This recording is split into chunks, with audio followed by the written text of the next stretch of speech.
Hello and welcome students. This is the channel English Teacher Harsh and I am your English Teacher Harsh. पिछले काफ़ी महीनों से हम लोग तैयारी कर रहे हैं आरपीएससी सर्टिफिकेट इंग्लिश की। और हालांकि मेरा चैनल छोटा है इसलिए कम ही लोग उसको देखते हैं, तो जो लोग देखते हैं, जो लोग जुड़े हुए हैं और जो लोग अब जुड़ेंगे इस वीडियो को देखने के बाद भी, उनके लिए भी मैं कहना चाहूँगा कि अब जो है वो 6-7-8 दिन का ही टाइम है आपके एग्ज़ाम में और बहुत कम टाइम आपके पास हैं। तो उस कम टाइम में आपको किस तरह की स्ट्रैटेजी बनानी चाहिए, क्या चीज़ें आपको नई स्टार्ट करनी चाहिए, नई चीज़ें पढ़नी चाहिए या फिर आपको पुरानी चीज़ें ही उठा के बार बार पढ़नी चाहिए। तो कुछ डूज़ एंड डोंट्स होते हैं जो हमेशा कैंडिडेट्स के दिमाग में होते हैं। कुछ ऐसे क्वेश्चंस होते हैं जो जिनके आंसर्स फाइंड आउट करना काफ़ी मुश्किल होता है और वही अल्टीमेटली आपको जो है कम मार्क्स दे के जाते हैं, तो वो दिक्कत हो जाती है आपके लिए। तो अभी के टाइम में जो चीज़ें आपके लिए जानना ज़रूरी है उनमें से कुछ सिलेक्टेड क्वेश्चंस मैं लेता हूं और उन्हीं क्वेश्चंस के जवाब फाइंड आउट करने की हम कोशिश करते हैं। क्वेश्चन नंबर 1 सभी कैंडिडेट्स के दिमाग में ये रहता है कि क्या 6-7-8 या 10 दिन का मेरे पास टाइम अगर है तो क्या मुझे नई बुक खरीदनी चाहिए कोई, या फिर कोई नए नोट्स खरीदने चाहिए। ये कोचिंग और ये कोचिंग के नोट्स तो मैंने पढ़ लिए हैं, अब कोई और नई कोचिंग के नोट्स मुझे पढ़ने चाहिए क्या। तो देखो, ऑलमोस्ट सभी कोचिंग के नोट्स एक जैसे ही रहते हैं, 19-20 का फ़र्क होता है, ज़्यादा कुछ फ़र्क नहीं रहता। कंटेंट वही होता है, सबका पढ़ाने का अलग अलग तरीका होता है, नोट्स बनवाने का तरीका भी अलग अलग होता है, तो बातें वही होती है घुमा फिरा के। तो आप इस चक्कर में नहीं पढ़ें और नया कुछ आप स्टार्ट नहीं करें, नई बुक आप नहीं लें या नए नोट्स आप नहीं स्टार्ट करें। इससे बढ़िया ये होगा कि जो आपके पास पहले से नोट्स अवेलेबल हैं, जो आप पिछले 5-6 महीने से या साल भर से पढ़ रहे हो, उन्हीं को आप कंटिन्यू करो, बार बार रिवाइज करो, 10-15-20 बार और आप उनको रिवाइज करने की कोशिश करो, ताकि कम से कम जो आपके पास मटेरियल है, जो आपने इतनी बार पढ़ा है, उसमें से अगर कोई क्वेश्चन आए तो वो क्वेश्चन आपके गलत नहीं हो। और मोस्ट प्रोबेबली जो आपने पढ़ा है उसी में से ही क्वेश्चंस आएंगे, सारे नहीं तो इतने इनफ क्वेश्चंस उसमें से आ जाएंगे जिससे आपका सिलेक्शन अच्छे खासे मार्क्स से हो जाएगा। तो ये आप कॉन्फिडेंट रहें, घबराने की ज़रूरत नहीं है और पैनिक होने की ज़रूरत नहीं है कि मैं फला कैंडिडेट है, फला मेरा दोस्त है जो ये वाली बुक पढ़ रहा है जो अभी अभी मार्केट में आई है, इसमें से क्वेश्चंस आएंगे। ऐसा कुछ नहीं होता है। सभी बुक्स में, सभी गाइड्स में और सभी नोट्स में वही सिलेबस होता है, बस पढ़ाने का तरीका और बताने का तरीका सबका अलग अलग होता है, तो वो उसका पैटर्न अलग होता है, बाकी सब कुछ वैसा का वैसा ही होता है, कंटेंट वही होता है घुमा फिरा के। तो जिस भी बुक का और जिस भी कोचिंग के नोट्स का, जिस भी टीचर के नोट्स का जो तरीका है वो आपको ज़्यादा समझ में आता है, जिसको आप पढ़ रहे हो 6-12 महीने से, तो उसी को आप कंटिन्यू करें। और अब क्या करें, रिवाइज करें, उसको बार बार रिवाइज करें ताकि वो कंफर्म हो सके, पक्का हो सके, और उसमें से अगर कोई क्वेश्चन आए तो आप उन क्वेश्चंस के अच्छी तरह से जवाब दे सके, उनमें से आप कोई क्वेश्चंस गलत नहीं करें। क्वेश्चन नंबर 2 ये कि क्या अब आपको लिख लिख के नोट्स बनाने चाहिए या फिर लिख लिख के याद करना चाहिए। देखिए, ये जो तरीका है लिख लिख के याद करने का, ये बहुत ही अच्छा तरीका है। मेरा भी हमेशा सजेशन ये रहता है कि आप जितनी बार लिख लिख के चीज़ों को याद करेंगे तो वो आपके दिमाग में, आपके मेमोरी में परमानेंट हो जाएगी। लेकिन ये जो टाइम है, ये ऐसा टाइम है कि बहुत कम आपके पास अब बचा है टाइम, और उसमें अगर आप लिखने चले जाएंगे तो लिखने में बहुत ज़्यादा टाइम लगता है। एक जो लिख के जो याद करने की जो प्रोसेस है, ये एक टाइम कंज्यूमिंग प्रोसेस है, इसमें ज़्यादा टाइम लगता है। तो जितना आपने लिख लिया था उतना आपने लिख लिया, जितने नोट्स आपने बनाने थे वो आपने बना लिए।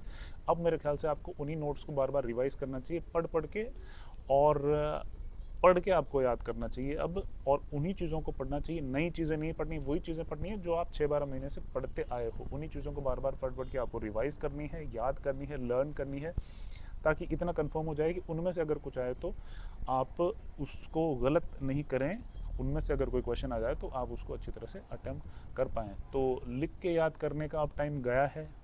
पहले आपने बहुत लिख लिख के कॉपियाँ भरी होंगी, याद करे होंगे, रजिस्टर्स भरे होंगे, नोटबुक्स भरी होंगी, लेकिन अब बहुत कम टाइम है। तो अब आपको लिख लिख के याद करने के बजाय आपको लर्न करना चाहिए, पढ़ के याद करना चाहिए, ताकि कम टाइम आपका लगे। और कोशिश करनी चाहिए कि जितना सब कुछ आपने पढ़ा है उसको आप 10-15-20 बार आप रिवाइज कर लें बहुत अच्छे से, ताकि वो परमानेंट हो जाए।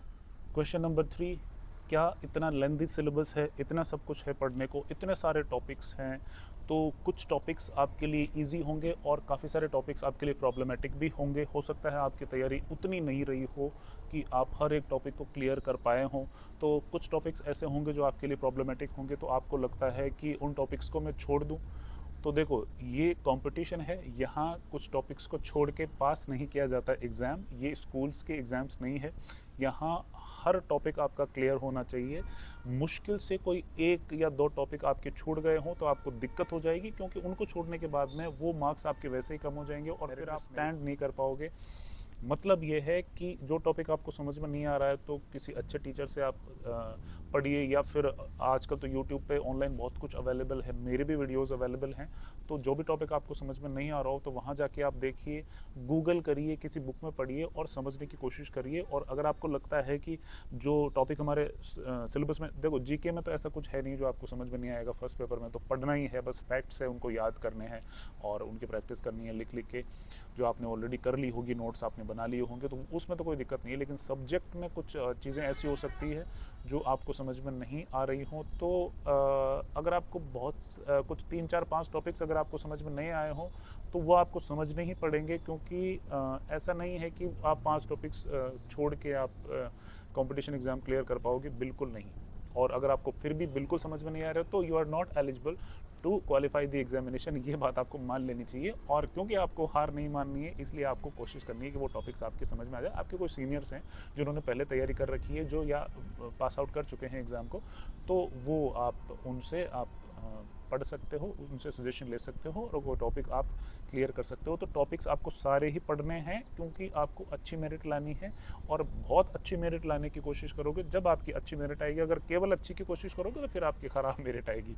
तो आप अच्छे से तैयारी करें और कोशिश करें कि सभी टॉपिक्स आपके क्लियर हों। जो टॉपिक्स क्लियर हैं, जिनमें आपको लगता है कि इसमें से तो मैं सारे के सारे क्वेश्चंस बिल्कुल सही कर दूंगा, उनको भी 1 2 बार रिवाइज कर लें, क्योंकि हो सकता है उनमें से भी कुछ छूट जाए। और अब जो टाइम है आपका, वो केवल और केवल रिवीजन करने का है। तो आपका जो क्वेश्चन था कि टॉपिक्स हम छोड़ सकते हैं क्या, नहीं छोड़ सकते। कोई भी टॉपिक आप सेकेंड ग्रेड की एग्जामिनेशन के लिए सब्जेक्ट में से तो आप डेफिनेटली नहीं छोड़ सकते, क्योंकि छोड़ोगे आप तो आपको प्रॉब्लम हो जाएगी। पूरा का पूरा टॉपिक छोड़ना वर्थ नहीं है एक कंपटीशन एग्ज़ाम के लिए।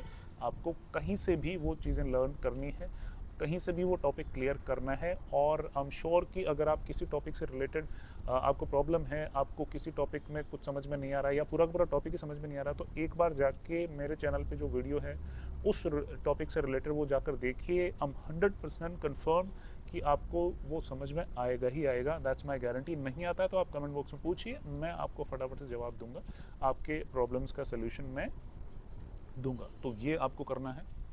एक और सवाल ये कि क्या ज़्यादा चीज़ें पढ़ने से, ज़्यादा बुक्स पढ़ने से या ज़्यादा अलग अलग कोचिंग के नोट्स पढ़ने से सिलेक्शन होता है? हाँ भी और नहीं भी।